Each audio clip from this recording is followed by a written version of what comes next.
now when you ask a question, you have to identify yourself by your login name. I'm just kidding. You can say you're anonymous, but one of the reasons, well, first of all, there's not a lot going on, so rest assured, I don't expect a busy day. But I want to make sure I got up to see you guys. There's a lot going on. My daughter's actually in town. I left her at home because I want to make sure that I got to see you guys. And I want to make sure I took the time out because I can't tell you how appreciative the entire organization is for the support you guys have.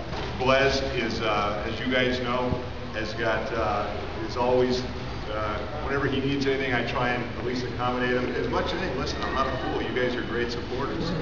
And the best supporters we have. And if you're going to support us to the level that you do, then absolutely, I'm going to make sure that on the day before the trade deadline that I spend a few minutes. Jimmy's so fucking used today. I'm going to tell you, you're going to be real bored talking about my work today. I hope so. And I will lead into that because, as you guys know, we have the trade deadline tomorrow. We're not anticipating being busy at all, which I assume in most cases you guys are happy about that, and we never have.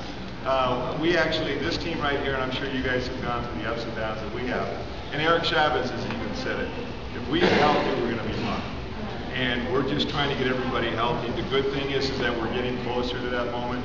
This has been the most, probably frustrating year as far as injuries we've ever had. I know since Ken arrived in here, even worse than last year. And we are getting guys back. Eric's feeling a lot better, which you guys can see by his play. And to his credit, I'm going to speak a little bit about Eric Chavez because, you know, there's always that sort of, oh, Eric, how to debate. And they're both marvelous players. But having known this kid since he was 17 years old, and I sat in that locker room, a lot of guys went on the disabled list, and he actually knew how valuable he was in the field. And the fact that he would go out there knowing that it was very difficult for him to swing, it takes a lot to do that because these guys have pride. And when you're facing Josh Beckett throwing 97 miles an hour, and you know that there's fans in the stands that have no idea about your injury, it takes a big guy to do that. And but he is feeling better. Rich is on the mend. That's the guy we all miss as much as anybody.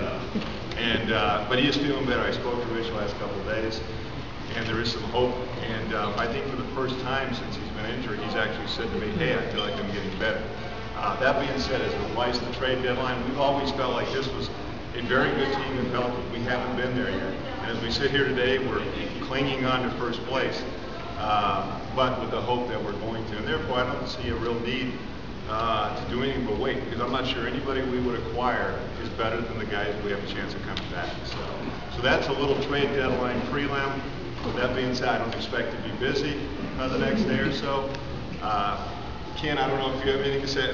No, go ahead. If you, I was going to follow on. I don't listen to radio much, but as you know, thanks. It's a good thing I didn't negotiate my contract. No, I don't do a lot when it comes to it. But I think, listen, we all recognize how. I mean, we lost a legend here, and but you know what? Ken has really seamlessly picked up with a tremendous amount of class. We're very fortunate. He's a wonderful person to know, even if you don't know him on the radio. He's just an unbelievable job losing one of their legends in the sport, not just in our sport, in every sport. And I think as much as the transition to losing Bill, Ken's done as great a job as anybody. So